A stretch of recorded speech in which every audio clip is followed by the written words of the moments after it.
গল্পকথন by Kallol চ্যানেলে আপনারা শুনছেন হুমায়ুন আহমেদের লেখা জনম জনম, আজ তৃতীয় পর্ব। টুকু একবার ভাবল, কেউ কি তাকে খুঁজতে বের হবে? সেই সম্ভাবনা কতটুকু? খুব বেশি না। খোঁজাখুঁজির যন্ত্রণায় কেউ যাবে না। একজন মানুষ কমে গেলেই সংসারের জন্য ভালো। তবে বজলু ভাই খবর পেলে নিশ্চয়ই বের হবেন, এবং খুঁজে বের করতে পারলে খুশি খুশি গলায় বলবেন, তুই যে ঘর থেকে পালাতে পারলি, এটা খুবই শুভ লক্ষণ।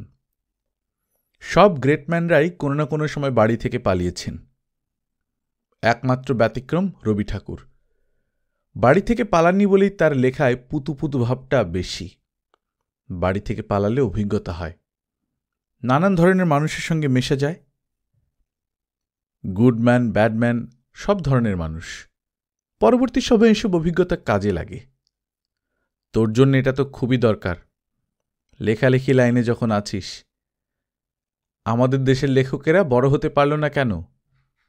অভিজ্ঞতার অভাবে। ম্যাক্সিম গোর্কির অভিজ্ঞতা কজনের আছে তুই বল? একজনেরও নেই। আমাদের দেশের লেখকেরা কি করে? খায়, দায়, ঘুমায় আর আড্ডা দেয়। এদের এক বিন্দু অভিজ্ঞতা নেই। আমি খুব খুশি যে তোর অনেক অভিজ্ঞতা হয়ে গেল। মজার ব্যাপার হচ্ছে, টুকুর তেমন কোনো অভিজ্ঞতা হয়নি। সে নিজের মনের সময় কাটিয়েছে। বেশিরভাগ সময় কুণ্ডলি পাকিয়ে ঘুমিয়েছে। কেউ তাকে বিরক্ত করেনি। শুধু একবার একটা বুড়ি তাকে বলেছে, আইসামরা, তোর হয়েছে কি? শরীরে কি জ্বর? বুড়ির গলায় স্নেহ মমতার লেশ মাত্র নেই। টুকু সেই প্রশ্নের জবাব দেয়নি, চোখ বন্ধ করে ফেলেছে। বুড়ি আবার বলেছে, আইসামরা, উইটা বধি, তোর বাড়ি কই? টুকু বিরক্ত হয়ে উঠে গেছে। নিজের পরিবারের মানুষের বাইরে গত দুদিন এই বুড়ি এবং ঝালমুড়ির ঠোঙা হাতে লোক, এদের দুজনের সঙ্গেই টুকুর কথা হয়েছে। বিরাট কোনো অভিজ্ঞতা নয়। সন্ধ্যার ঠিক আগে টুকু উঠে বসল। আকাশটা অনেকখানি নেমে আছে। আকাশের রং ঘন লাল। সন্ধ্যাবেলা আকাশ খানিকটা লাল হয়। এতটা লাল হয় নাকি? তার ধারণা হলো জ্বর খুব বেড়েছে। এতটা বাড়তে দেয়া ঠিক হয়নি। সে উঠে দাঁড়াতে গিয়ে ঘুরে নিচে পড়ে গেল। মুড়ির ঠোঙা হাতে লোকটি তাকিয়ে দেখল, কিছুই বলল না। তার খাওয়া শেষ হয়ে গিয়েছিল। সে ঠোঙা ছুঁড়ে ফেলে উঠে দাঁড়াল। অস্বাভাবিক দ্রুততার সঙ্গে সে হাঁটছে। একবারও পেছন ফিরে তাকাচ্ছে না। দিনকাল বদলে যাচ্ছে। এখন আর কেউ বাড়তি ঝামেলায় যেতে চায় না। দেখতে দেখতে 6 দিন হয়ে গেল, টুকুর খোঁজ নেই। মিনু প্রায়ই দুপুরবেলা নিজেই ছেলেকে খুঁজতে বের হন। কাউকে তা বলেন না। টুকু প্রসঙ্গে কোনোরকম কথাবার্তায় তিনি অংশগ্রহণ করেন না, যেন টুকু নামে তার কেউ ছিল না।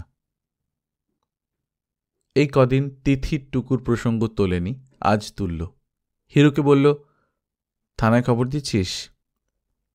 হিরু অত্যন্ত বিস্মিত হয়ে বলল, না। না কেন? আরে থানায় খবর দিয়ে হবেটা কি? নাথিং, কিচ্ছু হবে না। উল্টা শালাদের টাকা খাওয়াতে হবে। টাকা খাওয়াতে হবে কেন? পুলিশের কাছে যাবি আর টাকা খাওয়াবি না? এটা একটা কথা হলো নাকি? পুলিশ সম্পর্কে তুই কিছুই জানিস না। থানায় খবর দেওয়ার ব্যাপারটা তুই ফরগেট করে ফেল। আমরা কিছুই করব না, হাত গুটিয়ে বসে থাকব? তোকে এই নিয়ে চিন্তা করতে হবে না, ব্যবস্থা নেওয়া হয়েছে। কি ব্যবস্থা? ওইসব জেনে তুই কি করবি? আমার উপর ছেড়ে দে। তোর ওপর ছেড়ে দিই তুই অবস্থা। হিরু কোনো উত্তর না দিয়ে খাওয়া শেষ করে উঠে গেল। হাত মুখ ধুয়ে তাকে এখন সিগারেট কিনতে যেতে হবে। টুকু না থাকায় এই একটা সমস্যা হয়েছে। ছোট ছোট কাজে নিজেকে যেতে হচ্ছে। ভরা পেটে হাঁটতে ভালো লাগে না। টুকুকে নিয়ে তিথি যে চিন্তা করছে, এতেও সে বেশ মজা পাচ্ছে।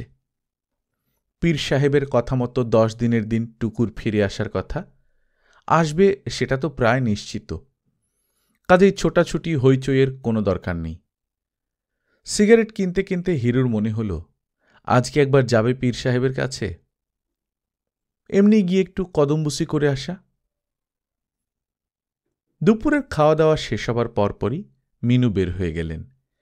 একটা ভবঘুরে কেন্দ্রের খোঁজ পেয়েছেন। পুলিশ ট্রাক ভর্তি ভিখিরি নিয়ে ওইখানে আটকে রাখে বলে শুনেছেন। কে জানে টুকুকেও রেখেছে কিনা। তিনি ফিরলেন সন্ধ্যা মেলাবার পর। ঘর অন্ধকার। বারান্দায় তার বড় মেয়ে অরুর বর আব্দুল মতিন বসে আছে। রাগে মিনুর গা জ্বলে গেল।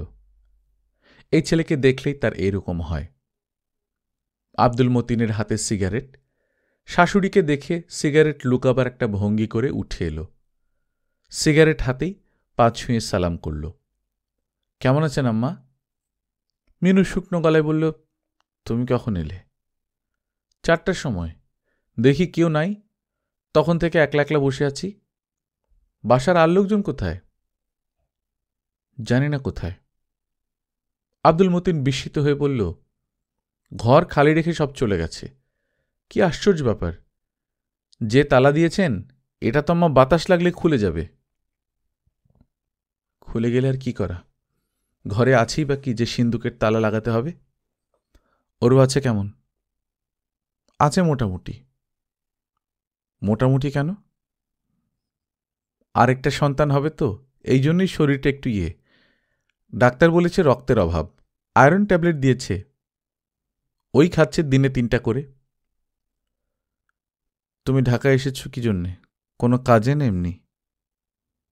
বিনা কাজে কি আর আম্মা আমার মতো মানুষ আসা যাওয়া করতে পারে? ঢাকা কুমিল্লা যেতে আসতেই 50 টাকা খরচা। কাজে এসেছি। কি কাজে? জি বলবো, একটু চা দিতে পারবেন? গত রাতে 1 ফোঁটা ঘুম হয় নাই। শরীরটা একেবারে হয়ে গেছে। গোসল করব ভেবেছিলাম, বাথরুমে দেখি সাবান নাই। কি আর করবে, সাবান ছাড়াই গোসল করো। মিনু রান্নাঘরে ঢুকে গেলেন। ঘরে কিছু নেই, শুধু চা দিতে হলো। তার জন্য মিনু কোনোরকম সংকোচ বোধ করলেন না। মতিন চায়ের কাপে চুমুক দিয়ে বলল, টাকাটার জন্যে আসলাম আম্মা। বিপদে পড়েছি। যার টাকা তাকে দিতে হয়, রোজ তাগাদা দিচ্ছে। মিনু বিস্মিত হয়ে বলল, কিসের টাকা?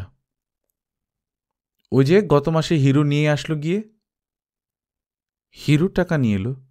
কিসের টাকা? আব্বার চোখ অপারেশনের।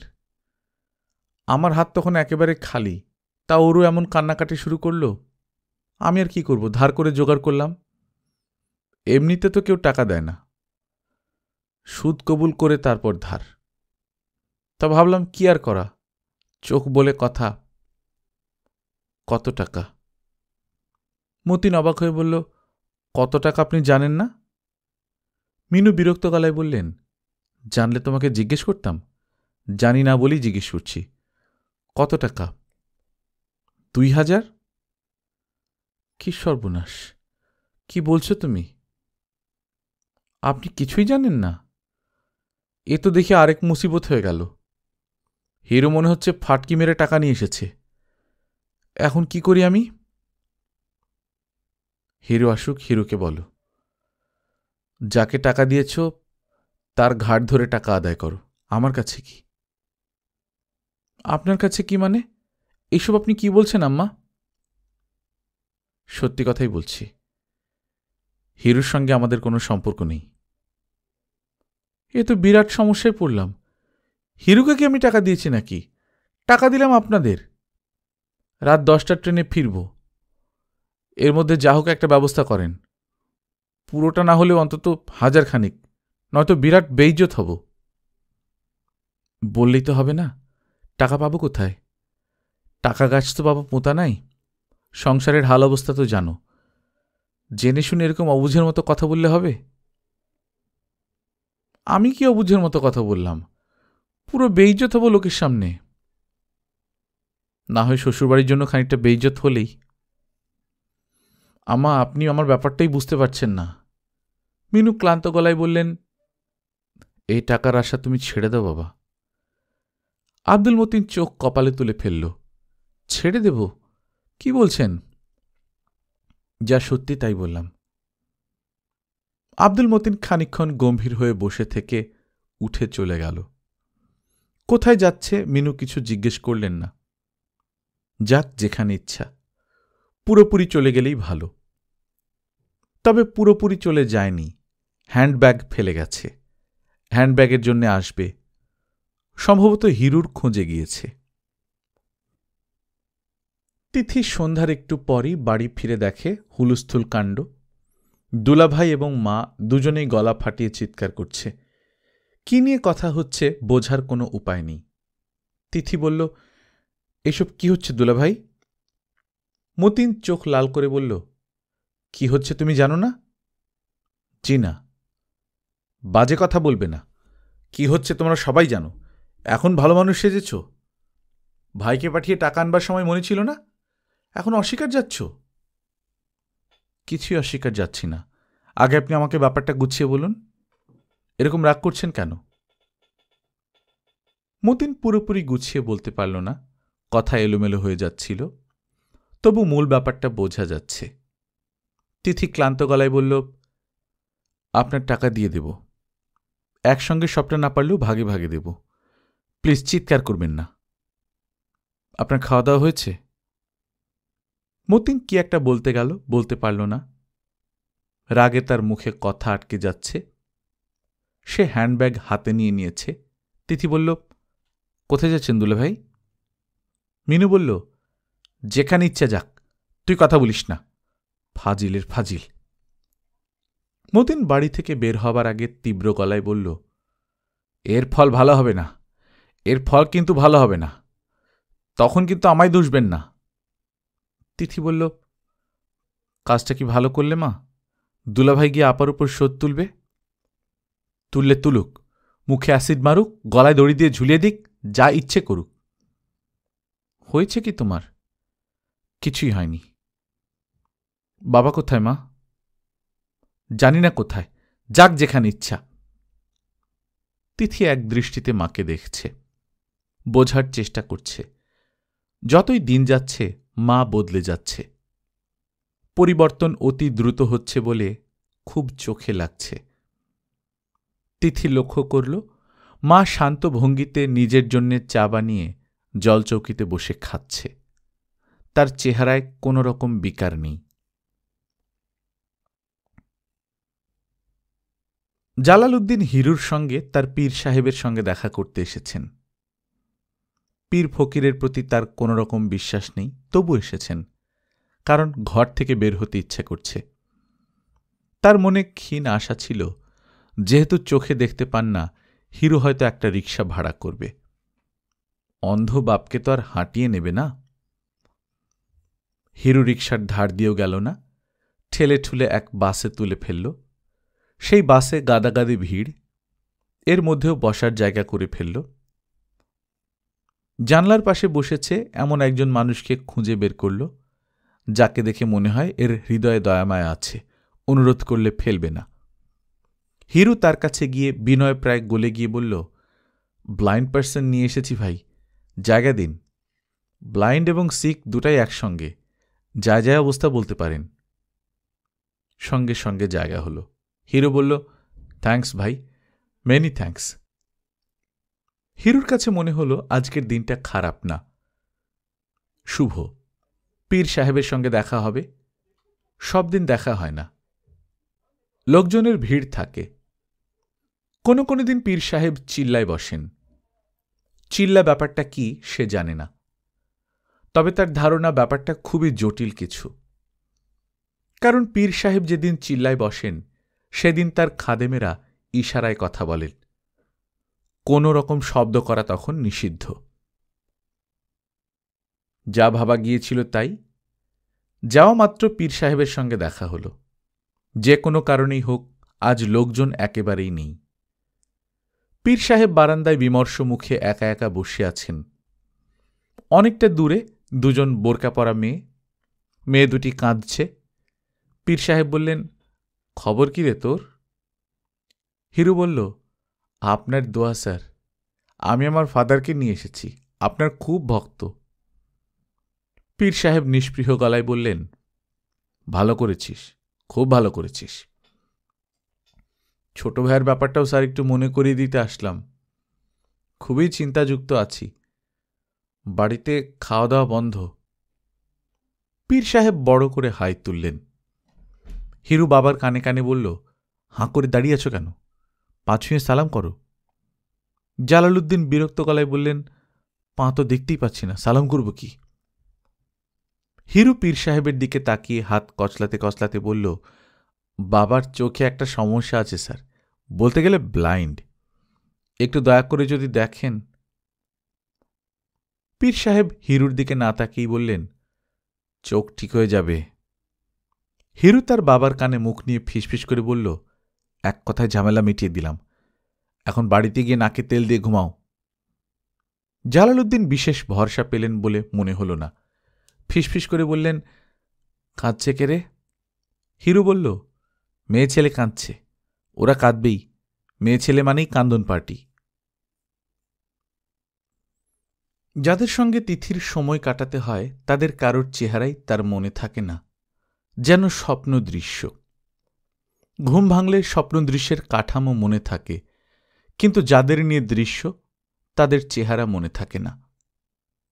তিথি হ্যান্ডব্যাগ থেকে কার্ড বের করল, ইংরেজিতে লেখা কার্ড, 3টা টেলিফোন নম্বর দেওয়া। বেশ পয়সাওয়ালা মানুষ নিশ্চয়ই। লোকটির চেহারা মনে পড়ছে না, লম্বা না বেঁটে, রোগা না মোটা, কিছুই মনে নেই। তবে নার্ভাস ধরনের মানুষ ছিল এটা খুব মনে আছে। বারবার তার স্ত্রীর কথা বলছিল, স্ত্রীর নাম ফরিদা। বড় মেয়ে আজিমপুর গার্লস স্কুলে ক্লাস 7-এ পড়ে, তাও মনে আছে। কিন্তু লোকটির চেহারা মনে নেই। কার্ডে লেখা মোহাম্মদ দবিরউদ্দিন, বিএ অনার্স। কারখানার ঠিকানা এবং বাসার ঠিকানা দুটোই দেয়া আছে। তিথি ঠিক করল বাসাতেই যাবে। এই সময় ভদ্রলোককে বাসাতেই পাওয়া যাবে। 9টা এখনো বাজেনি। এত ভোরে ভদ্রলোক নিশ্চয়ই কারখানায় চলে যাননি। তাছাড়া বাসায় যাবার অন্য একটা উদ্দেশ্যও আছে, অদৃশ্য চাপ সৃষ্টি করা। বাসায় গিয়ে তিথি যদি বলে, আপনি আমাকে একটা চাকরি দেবেন বলেছিলেন, তখন ভদ্রলোক হকচকিয়ে যাবেন, চেষ্টা করবেন যত তাড়াতাড়ি সম্ভব তাকে বিদায় করতে। চাকরির প্রসঙ্গে ভদ্রলোক হয়তো বলবেন, আচ্ছা আচ্ছা ঠিক আছে, ব্যবস্থা করছি, তুমি কাল আমার অফিসে এসো। তুমি করে নাও বলতে পারে, হয়তো আপনি করে বলবে। না চেনার ভানও করতে পারে, তবে এই লোক তা করবে না। এ নার্ভাস ধরনের ভীতু একজন মানুষ। নার্ভাস এবং ভীতু মানুষ চট করে মিথ্যা বলতে পারে না। মিথ্যা বলতে চেষ্টা করে, কিন্তু বলার সময় সত্যি কথাটাই বলে। সে যে ভুল করে সত্যি কথা বলছে তা নিজের শুরুতে বুঝতে পারে না। যখন বুঝতে পারে তখন সে আরও নার্ভাস হয়ে যায়। তিথি নিজের মনেই খানিকক্ষণ হাসল। কেন জানি তার খুব মজা লাগছে, যদিও মজা লাগার মতো কিছু হয়নি। বাসা খুঁজে পেতে দেরি হল না। দোতলা একটা বাড়ি, 3 তলার কাজ চলছে। বাড়ির সামনে ইট, সিমেন্ট, রড গাদাগাদি করে রাখা। 6-7 জন মিস্ত্রি কাজ করছে। চৌবাচ্চার মতো একটা জায়গায় চারপাশে গোল হয়ে বসে ইট পরিষ্কার করছে। ব্রাশ দিয়ে ইট ঘষে পানি ঢালছে। সেই ইট মাথায় করে নিয়ে যাওয়া হচ্ছে দোতলার ছাদে। তিথি বলল, এটা কি দবির সাহেবের বাসা? ছুঁচালো দাড়ির এক মিস্ত্রি বিরক্ত মুখে বলল, জানি না কার বাসা, আপনি জিগান গিয়া। এই বলে সে নিচু গলায় আরও কি যেন বলল, কোনো কুৎসিত ইঙ্গিত কিংবা কোনো অশ্লীল রসিকতা।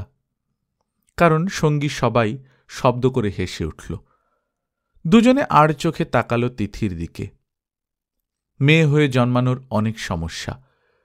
কুৎসিত ইঙ্গিত বা কুৎসিত রসিকতা সবসময় মেয়েদের নিয়েই করা হয়, পুরুষদের নিয়ে নয়। তিথি ছুঁচলো দাড়ির মিস্ত্রিটির দিকে তাকিয়ে শীতল গলায় বলল, তুমি কি বললে? মিস্ত্রি এই প্রশ্নের জন্য তৈরি ছিল না। সে আমতা আমতা করতে লাগল। তিথি বলল, তোমার দাড়ি ধরে তোমাকে আমি পানির মধ্যে চুবিয়ে ধরব, বুঝতে পারছ? মিস্ত্রিদের কেউ কোনো কথা বলল না। তারা ইট পরিষ্কারের ব্যাপারে এখন অতিরিক্ত মনোযোগী। ওদের একজন লজ্জিত গলায় বলল, কিছু মনে লয়েন না আফা, এটা দবির স্যারের বাসা, ডাইন দিকে যান। তিথি এগিয়ে যাচ্ছে। দাড়িওয়ালা মিস্ত্রিটি কি বলেছিল কে জানে। তার জানতে ইচ্ছে করছে। অনেক কিছুই আমাদের জানতে ইচ্ছা করে, শেষ পর্যন্ত জানতে পারি না। এটা একদিক দিয়ে ভালো। সবচেয়ে সুখী মানুষ তারাই যারা সবচেয়ে কম জানে। এটা তিথির বাবা জালালউদ্দিন সাহেবের কথা। জালালউদ্দিন সাহেব একসময় দার্শনিকের কথাবার্তা বলতেন, এখন বলেন না। তার এখনকার সব কথা নিজের চোখ নিয়ে এবং খাদ্যদ্রব্য নিয়ে। আজও তিথি বেরোবার সময় অনেকক্ষণ বকবক করলেন, একজন বড় চোখের ডাক্তারের কাছে আমাকে নিয়ে যেত মা, বাঁ চোখটা এখন আর কিছুই দেখতে পাই না। আগেই তো কিছুটা দেখতাম, হিরুর পীরের কাছে যাওয়ার পর থেকে একেবারে সাড়ে সর্বনাশ। এই দেখ, ডান চোখ বন্ধ করে তোর দিকে তাকাচ্ছি, তোকে দেখছি না, কিচ্ছু না, অন্ধকার। ওই শালা পীরের কাছে যে কেন গেলাম। ডানটা কি ঠিক আছে? এখনো আছে, আর কিন্তু বেশি দিন থাকবে না। একটা গেলে অন্যটা যায়, এটাই নিয়ম। তিথি অন্যমনস্ক স্বরে বলল, তুমি দেখি অনেক নিয়মকানুন জানো। তার উত্তরে জালালউদ্দিন কিছু বলেননি। অদ্ভুত চোখে মেয়ের দিকে তাকিয়েছেন। তিথি বলেছে সামনের সপ্তাহে একজন বড় ডাক্তারের কাছে নিয়ে যাবে। দেরি হয়ে যাবে তো? দেরি হলেও কিছু করার নেই, হাত খালি। ডাক্তার বিনা পয়সায় তোমাকে দেখবে না, নগদ 100 টাকা দিতে হবে। জালালউদ্দিন নিচু গলায় বললেন, আমার কাছে কিছু আছে। তিথির জন্য এই খবরটা অবাক হবার মতো। রান্না হয়নি, খাওয়া দাওয়া হয়নি, এমন দিনও গেছে তাদের। জালালউদ্দিন শব্দ করেননি, শুকনো মুখে উপোস দিয়েছেন। অথচ তার কাছে টাকা ছিল। তিথি বলল, কত টাকা আছে? তিনি জবাব দেননি, চোখ নিয়ে ব্যস্ত হয়ে পড়েছেন। একটা হাত একবার ডান চোখের সামনে ধরছেন, একবার বাঁ চোখের সামনে। তিথি বলল, কত টাকা বলো, আমি তো নিয়ে যাচ্ছি না। আছে কিছু। সে কিছুটা কত? এই ধর 100-5। এতগুলো টাকা নিয়ে ঘাপটি মেরেছিলে? তুমি তো বেশ মজার মানুষ বাবা। দাও, আমাকে 100 টাকা ধার দাও। ভয় নেই, ফিরে দেব। তিনি না শোনার ভান করলেন। খাট থেকে নেমে হাতড়ে হাতড়ে রওনা হলেন বাথরুমের দিকে। তিথি বাড়ি থেকে বের না হওয়া পর্যন্ত তিনি বেরুলেন না। 13-14 বছরের রোগা একটা মেয়ে দরজা খুলে দিল। মেয়েটির চেহারা খুব মায়াকাড়া, ভারী কোমল চোখ, গোলাকার মুখ। কেউ যেন কাঁটা কম্পাস দিয়ে মুখ এঁকেছে। পাতলা ঠোঁট, এত পাতলা যে মনে হয় তীক্ষ্ণ চোখে তাকালে রক্ত চলাচল দেখা যাবে। দবির সাহেবের বাসা? জি। উনি আছেন? জি, গোসল করছেন। কে হন তোমার? আমার বাবা। আমি ওনার সঙ্গে দেখা করতে এসেছি। বসুন, বাবা বের হলে বলবো। ওনার বের হতে অনেক দেরি হয়। তোমার নাম কি? অজন্তা।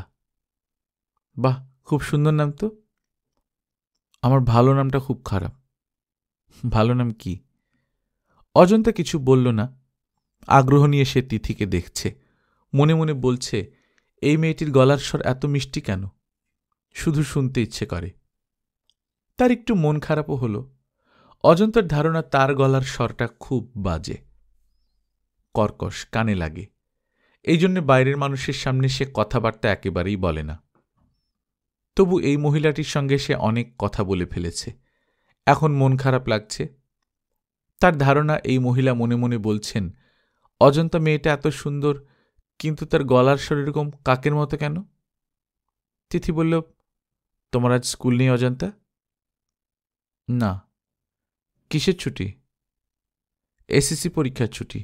আমাদের স্কুলে সিট পড়েছে। তুমি ক্লাস 7-এ পড়ো, তাই না? অজন্তা অবাক হয়ে বলল, কি করে বুঝলেন? তিথি হাসি মুখে বলল, চেহারা দেখে আমি অনেক কিছুই বুঝতে পারি। এখন যাও, দেখো তোমার বাবা বের হয়েছেন কিনা। বের হননি। কি করে বুঝলে? বাথরুমের দরজা খুলেই তিনি আমাকে ডাকেন লেবুর শরবত দেবার জন্যে। গোসল শেষ করে তিনি এক গ্লাস লেবুর শরবত খান। ভাইটামিন সি আছে শরবতে। বেশি করে ভাইটামিন সি খেলে মাথায় চুল ওঠে। তিথি হেসে ফেলল। অজন্তার সঙ্গে সঙ্গে গম্ভীর হয়ে গেল। নিজের উপর তার খুব রাগ লাগছে। কাকের মতো কর্কশ গলায় এতক্ষণ ধরে কথা বলছে। কি লজ্জা! জিভটা কেটে ফেলতে পারলে ভালো হতো। ভেতর থেকে ভারী গলা ভেসে এলো, অজু, মা অজু। অজন্তা মুখ কালো করে বলল, বাবা আমাকে আদর করে অজু ডাকেন। কি বিশ্রী যে লাগে শুনতে। দবির সাহেব খালি গায়ে, কাঁধে শুধু একটা ভেজা গামছা জড়িয়ে বসার ঘরে ঢুকেই পাথরের মূর্তির মতো হয়ে গেলেন। তিথি উঠে দাঁড়াল। তিনি ভাঙা গলায় বললেন, বসো বসো। তিথি বলল, আপনি কি আমাকে চিনতে পেরেছেন? হ্যাঁ। আমার নাম মনে আছে আপনার? না, নাম মনে নেই। আমার কোনো মানুষের নাম মনে থাকে না, চেহারা মনে থাকে। একবার কাউকে দেখলে সারা জীবন মনে থাকে। তুমি বসো, আমি একটা শার্ট গায়ে দিয়ে আসি। আমি কি আপনাকে কোনো অস্বস্তিতে ফেলেছি? হ্যাঁ, তা কিছুটা। কি জন্য এসেছ? আপনি আমাকে আসতে বলেছিলেন। আমি আসতে বলেছিলাম? বলো কি? একটা কার্ড দিয়েছিলেন, সেখান থেকেই ঠিকানা পেলাম। ও আচ্ছা আচ্ছা। বলেছিলেন আমাকে একটা চাকরি জোগাড় করে দেবেন। চাকরি? চাকরি আমি কোথায় পাব? তা তো জানি না। আপনি আমাকে আসতে বলেছিলেন, তাই এসেছি। চলে যেতে বললে চলে যাব। না না, বসো বসো, একটু বসো, চা খাও। আমি একটা শার্ট গায়ে দিয়ে আসছি। ঘরে কোনো কাজের লোক নেই। 4 জন ছিল, গত সোমবার একসঙ্গে 4 জনকে বরখাস্ত করেছি। 26 ইঞ্চি একটা কালার টিভি চুরি হয়ে গেছে। ওদের সঙ্গে যোগাযোগ ছাড়া সেটা সম্ভব না। আমার ধারণা ওরা ধরাধরি করে টিভিটা চোরের রিকশায় তুলেও দিয়ে এসেছে। I am positive. Dabiruddin shirt গায়ে দেবার জন্য দোতলায় চলে গেলেন। তার ঘর তার স্ত্রী ফরিদার ঘরের পাশে। একসময় তারা দুজন এক খাটে ঘুমুতেন। এখন সেটা সম্ভব না। ফরিদার গায়ে একটু হাত রাখলে সে ব্যথায় নীল হয়ে যায়। দীর্ঘদিন বিছানায় শুয়ে থেকে তার পিঠে দগদগে ঘা হয়েছে, সেখান থেকে কটু গন্ধ আসে। দবিরুদ্দিন সেই গন্ধ সহ্য করতে পারেন না। সমস্ত শরীর পাঁক দিয়ে ওঠে। মনে হয় বমি করে ফেলবেন। বহু কষ্টে বমির চাপ সামলাতে হয়। সামলাতে না পারলে খুব খারাপ ব্যাপার হবে। ফরিদা মনের কষ্টেই মরে যাবে। দবিরুদ্দিন ফরিদার ঘরের পাশ দিয়ে যাবার সময় থমকে দাঁড়ালেন। সকালবেলার এই সময়টায় সে আচ্ছন্ন অবস্থার মধ্যে থাকে। কিছু জিজ্ঞেস করলে কথা বলে না, তাকায় পর্যন্ত না। কথা বলতে শুরু করে বিকেলের দিকে। আজ অন্যরকম হল। ফরিদা ক্ষীণ কণ্ঠে ডাকলেন, এই শোনো। দবিরুদ্দিন ঘরে ঢুকলেন। দরজার উপাস থেকে বললেন, কি? ওই মেয়েটা কে? কোন মেয়েটা? ফরিদা কিছুক্ষণ চুপ করে থেকে বললেন, যার সঙ্গে এতক্ষণ কথা বললে। দবিরুদ্দিন ফ্যাকাশে হয়ে গেলেন। ফরিদা বললেন, মেয়েটাকে আমার এখানে একটু আসতে বলো, আমি কথা বলবো। তিথি অনেকক্ষণ কিছু দেখতেই পেল না। জানালা ভারী পর্দায় ঢাকা। ঘরের 3টি দরজার দুটোই বন্ধ। যেটা খোলা সেখানেও জানলার মতোই ভারী পর্দা। অন্ধকারে চোখ সয়ে আসার আগেই তিথি শুনল কেউ একজন তীক্ষ্ণ গলায় বলছে, ভেতরে এসো। পর্দা ধরে দাঁড়িও না, পর্দার কাঠ আলগা হয়ে আছে, মাথার উপর পড়বে। তিথি খানিকটা এগুলো। এগুতেও ভয় লাগছে, কোনো কিছুর সঙ্গে হয়তো ধাক্কা লাগবে। তোমার বাঁ দিকে চেয়ার আছে, তুমি চেয়ারে বসো। সে বসল না, দাঁড়িয়ে রইল। চোখে অন্ধকার শুয়ে গেছে। ঘর দেখা যাচ্ছে। পুরনো আমলের পালঙ্ক দেখা যাচ্ছে। পালঙ্কে শুয়ে থাকা মহিলাকে দেখা যাচ্ছে। খুব রুগ্ন মানুষকে আমরা কঙ্কাল বলি। এই মহিলাটি তাও নয়। তার কঙ্কালও যেন শুকিয়ে ছোট হয়ে গেছে। হাঁটু পর্যন্ত চাদরে ঢাকা, মাথার উপর স্লথ গতিতে একটা ফ্যান ঘুরছে। ঘরের ভেতর চাপা এক ধরনের গন্ধ। বসতে বললাম, বসছ না কেন? তিথি বসল, তাকিয়ে রইল দেয়ালের দিকে। ফরিদা বললেন, চেয়ারটা ঘুরিয়ে বসো, তোমার মুখ দেখতে পাচ্ছি না। তিথি চেয়ার ঘুরিয়ে বসল। তোমার চেহারা তো বেশ ভালো। বেশ্যাদের এত সুন্দর চেহারা থাকে জানতাম না। আমি শুনেছি ওদের শরীর ভালো থাকে, চেহারা ভালো থাকে না। তিথি তাকিয়ে রইল, কিছু বলল না। তোমাকে বেশ্যাবেলায় রাগ করলে নাকি? ও আমাকে তোমার বিষয়ে বলেছে। ও আমাকে সব কিছু বলে, কোনো কিছু লুকিয়ে রাখতে পারে না। আপনি মনে হচ্ছে খুব ভাগ্যবতী। ঠাট্টা করলে নাকি? তিথি কিছু বলল না। ফরিদা বললেন, আমি অবশ্য শুনেছি তোমার মতো মেয়েরা খুব ঠাট্টা তামাশা করতে পারে। আমাদের সম্পর্কে এত খবর জানলেন কিভাবে? ইচ্ছে করলেই জানা যায়, একে ওকে জিজ্ঞেস করে জেনেছি। তিথি বলল, আপনার কথা কি শেষ হয়েছে? আমি এখন উঠব। না, বসো, আরও খানিকক্ষণ বসো। তোমার কাজের ক্ষতি হলেও বসো, আমি পুষিয়ে দেব। কিভাবে পুষিয়ে দেবেন? ঘন্টা হিসেবে টাকা দেবেন? হ্যাঁ, দেব। তুমি বসো। চা খেয়েছ তুমি? চা দিয়েছে? না, দেয়নি। চা খেলে আপনার কাপ নোংরা হয়ে যাবে না? হবে। আমার এত সূচিবায়ু নেই। আচ্ছা, তুমি বলো, ও তোমার সঙ্গে কি কি করেছিল? আপনার স্বামী আমার সঙ্গে কি কি করেছিল তা শুনতে চান? হ্যাঁ। উনি আপনাকে কিছু বলেননি? বলেছে, তবু তোমার মুখ থেকে শুনতে চাই। তুমি বলো, আমি তোমাকে টাকা দেব। এটা বলার জন্য আপনি আমাকে টাকা দেবেন? হ্যাঁ, দেব। ও ভীষণ লাজুক। ওর মতো লাজুক একটা মানুষ তোমার মতো সুন্দরী একটা মানুষ নিয়ে কি করল তাই জানতে চাই। আপনিও তো একসময় সুন্দরী ছিলেন, আপনাকে নিয়ে উনি কি কি করেছিলেন? আমি আর তুমি কি এক হলাম? এক না, আমাদের দুজনের শরীরই তো একরকম, তাই নয় কি? তুমি খুবই ফাজিল একটা মেয়ে। আমার মতো মেয়েরা ফাজিলও হয়, এই খবরটা বোধহয় আপনি জানেন না। অন্য মেয়েদের সঙ্গে আমরা খুব ফাজলামি করি, আবার ছেলেদের সঙ্গে মধুর ব্যবহার। এখান থেকে যাবার সময় আমি কি করব জানেন? আপনার মুখে থুথু দিয়ে যাব। আপনার শরীরের যে অবস্থা, তাতে আমার সেই থুথু মুখে মেখে শুয়ে থাকা ছাড়া আর কিছু করতে পারবেন না। খুবই আশ্চর্যের ব্যাপার, ফরিদা এই কথায় রাগ করলেন না, বরং তার মুখের রেখাগুলি কোমল হয়ে গেল। তিনি শান্তস্বরে বললেন, তোমার নাম কি? আমার 10টা নাম আছে, কোনটা আপনাকে বলবো? সত্যি নামটা বলো। সত্যি নাম আমার নেই, আমার সবই নকল নাম। তুমি আমার উপর খুব রাগ করেছ। আমি খুবই অসুস্থ একজন মানুষ, আর অল্প কিছুদিন বেঁচে আছি। এইরকম একজন মানুষের উপর রাগ করা ঠিক না। আপনার মতো রোগীরা সহজে মরে না, আপনি দীর্ঘদিন বাঁচবেন।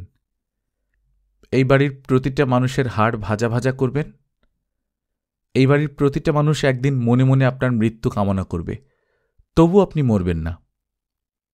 ফরিদা বললেন, তুমি সত্যি কথাই বলেছ। তুমি আমার আরও কাছে আসো তো, তোমাকে ভালো করে দেখি।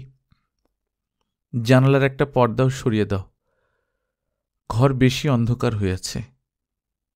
আজ এত অন্ধকার কেন বলো তো? ঝড় বৃষ্টি হবে নাকি? আকাশে কি মেঘ আছে? তিথি একটি প্রশ্নের জবাবও দিল না। চেয়ার থেকে উঠে দাঁড়াল, শান্তস্বরে বলল, যাই। ফরিদা বললেন, থুথু দিয়ে গেলে না? তিথি তার জবাব না দিয়ে নিচে নেমে গেল। দবিরউদ্দিন বারান্দায় মেয়ের মাথার চুল আঁচড়ে দিচ্ছিলেন। তিথি তাদের পাশ দিয়ে হেঁটে উঠোনে নামল। দবিরউদ্দিন শঙ্কিত চোখে তাকিয়ে রইলেন, কিছুই জিজ্ঞেস করলেন না। অজন্তা বাবাকে জিজ্ঞেস করল, এই মেয়েটা কে বাবা? দবিরউদ্দিন মেয়ের প্রশ্নের জবাব দিতে পারলেন না।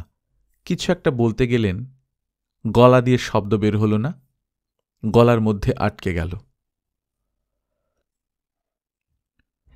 টুকু অনেকক্ষণ পর্যন্ত বুঝতেই পারল না সে কোথায় আছে। অন্ধকার এবং অপরিচিত একটা ঘর, সে শুয়ে আছে মেঝেতে। তার গায়ে দুর্গন্ধ মোটা একটা কাঁথা। সে শুনল ইনিয়ে বিনিয়ে অল্প বয়সে একটা বাচ্চা কাঁদছে। কান্নার শব্দ শুনতে শুনতে টুকু চোখ বন্ধ করল। এই মুহূর্তে সে কিছু ভাবতে চায় না, ঘুমোতে চায়। আরামে তার শরীর অল্প অল্প কাঁপছে।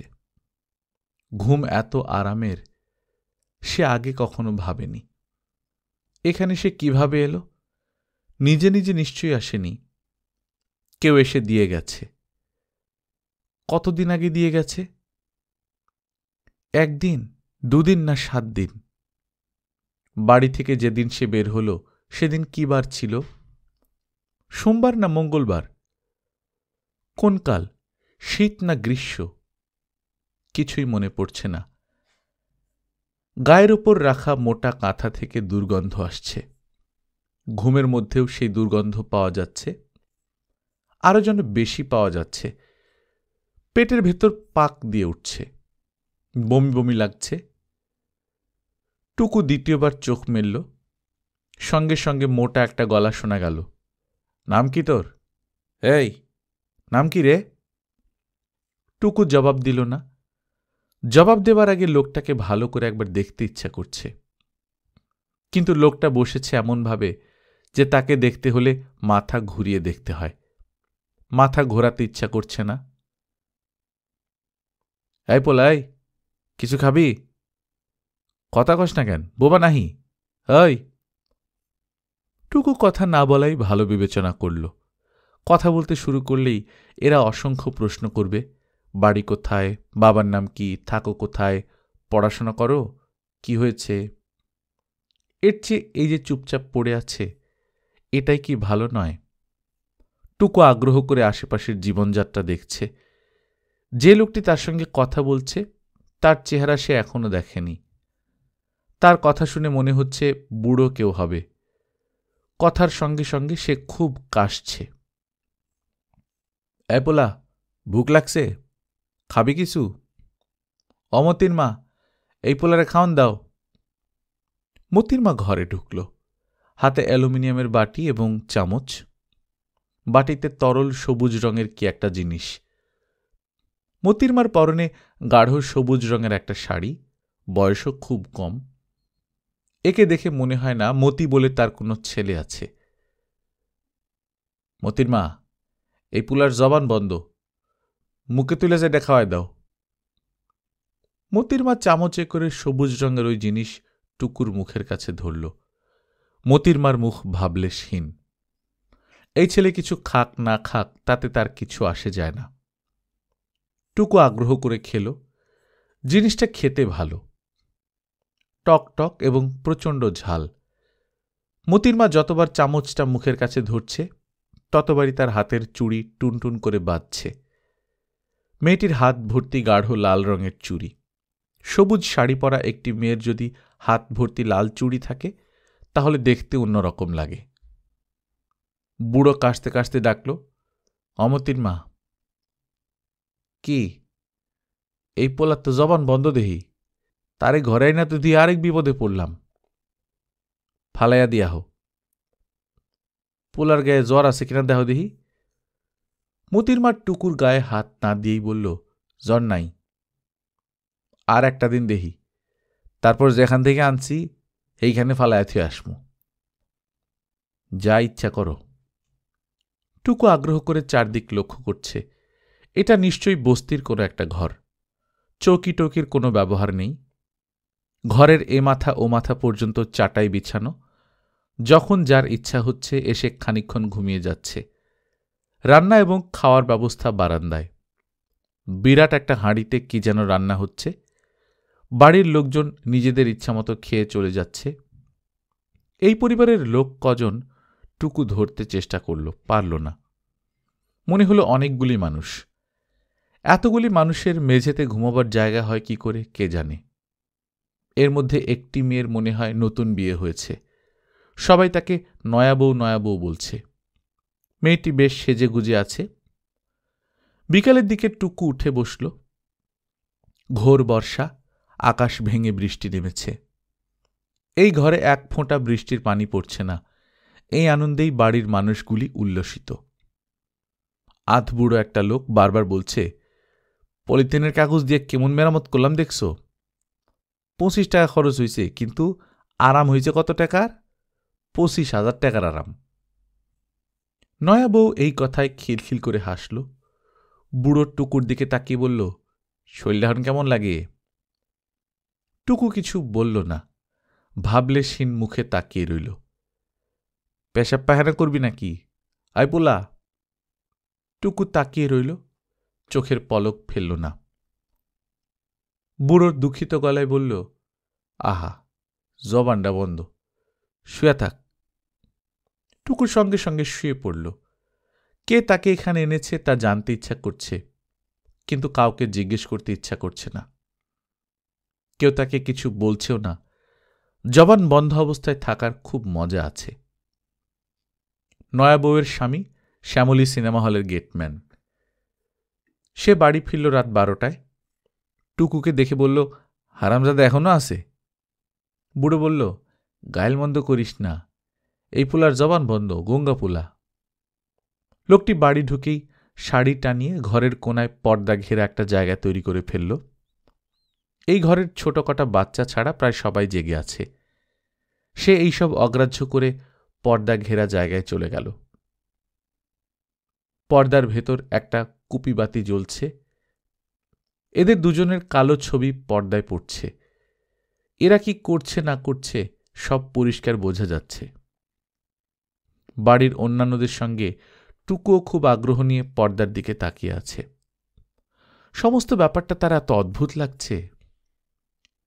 পুরো ব্যাপারটা অবশ্য দেখা গেল না। বুড়ো বিরক্ত গলায় বলল, এই হারামজাদা পোলা, বাতি নিভা, বাতি নিভা, তাড়াতাড়ি বাতি নিভা। বাতি নিভে ঘর অন্ধকার হয়ে গেল। অপূর্ব ছায়াছবির শেষটা দেখা গেল না বলে টুকুর মনটাই খারাপ হয়ে গেল। সারা রাত বৃষ্টি হল, তুমুল বৃষ্টি। ঘরের দরজা দিয়ে বৃষ্টির ছাঁট আসছে, তাতে কারো কোনো অসুবিধা হচ্ছে না। টুকুর ঘুম আসছে না। তার চমৎকার লাগছে। মজার মজার সব চিন্তা মাথায় আসছে। সেই সব চিন্তার একটা হচ্ছে, এটা যেন বস্তির কোনো ঘর না, এটা হচ্ছে সমুদ্রগামী জাহাজ। ঝড়ে এই জাহাজের কলকব্জা নষ্ট হয়ে গেছে। জাহাজ ভেসে যাচ্ছে নিরুদ্দেশের পথে। জাহাজের যাত্রীরা সবাই মরণাপন্ন, কারণ জাহাজে খাদ্য নেই, পানি নেই। জাহাজের তলানিতে একটা ফুটো হয়েছে। সেই ফুটো দিয়ে কলকল করে পানি আসছে। ফুটো বন্ধ করবার চেষ্টা করেও লাভ হয়নি। এখন সবাই হাল ছেড়ে দিয়ে মৃত্যুর জন্য অপেক্ষা করছে। দুলতে দুলতে জাহাজ এগুচ্ছে। টুকু সত্যি সত্যি এক ধরনের দুলুনি অনুভব করতে করতে একসময় ঘুমিয়ে পড়ল। ঘুম ভাঙল খুব ভোরে। আকাশ খানিকটা আলো হয়েছে, মেঘ নেই, বৃষ্টি ভেজার টাটকা একটা দিন।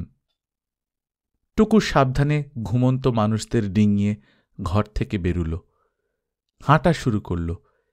একবারও পেছন ফিরে তাকাল না। এক একটা সময় আসে যখন আমাদের পেছন ফিরতে ইচ্ছে করে না। গল্পকথন বাই কল্লোল চ্যানেলে আপনারা শুনছেন হুমায়ুন আহমেদের লেখা জনম জনম, আজ 3য় পর্ব। আমরা নিয়মিত গল্প পাঠ করে শোনাচ্ছি।